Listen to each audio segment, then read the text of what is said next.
ത്രിയേക ദൈവനാമത്തിന് മഹത്വമുണ്ടായിരിക്കട്ടെ. വചനപുലരിയിലേക്ക് ഏവർക്കും സ്വാഗതം.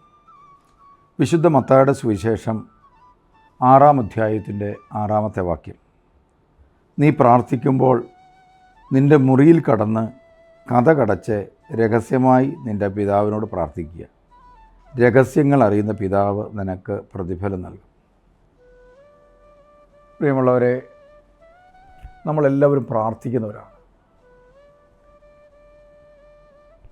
ഏതാവശ്യത്തിനും പ്രാർത്ഥിക്കാനാണ് നമ്മൾ മറ്റുള്ളവർക്ക് ഉപദേശം നൽകുന്നത്. എന്നാൽ പ്രാർത്ഥന എങ്ങനെയായിരിക്കണം എന്നതിനെ സംബന്ധിച്ച് കർത്താവ് തന്നെ വ്യക്തമാക്കുന്ന ഒരു പ്രബോധനമാണ് ഈ കാണുന്നത്. നീ പ്രാർത്ഥിക്കുമ്പോൾ നിൻ്റെ മുറിയിൽ കടന്ന് കതകടച്ച് രഹസ്യമായി നിൻ്റെ പിതാവിനോട് പ്രാർത്ഥിക്കുക.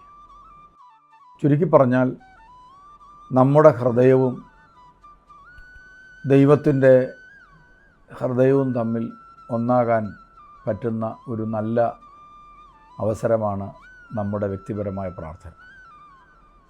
ഏറ്റവും കൂടുതൽ ദൈവകൃപ വർഷിക്കപ്പെടുന്നത് വ്യക്തിപരമായ പ്രാർത്ഥനയിലാണ്.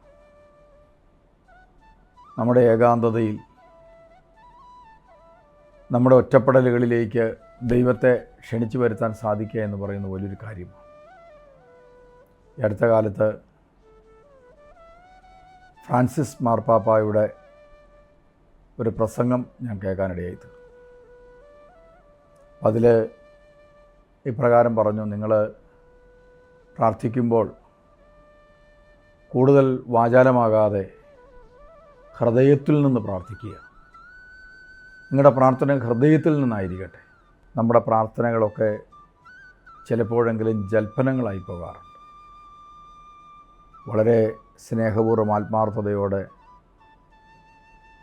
ഹൃദയത്തിൽ നിന്ന് പ്രാർത്ഥിക്കാൻ സാധിക്കുന്ന ഓരോ പ്രാർത്ഥനയ്ക്കും ഹൃദയത്തിൻ്റെ അന്തരംഗങ്ങളിൽ ഉത്തരം നൽകാൻ ദൈവത്തിന് വളരെ എളുപ്പമാണ്. അതുകൊണ്ട് ഒരു പിതാവിനോട് ഒരു കുഞ്ഞെന്നതുപോലെ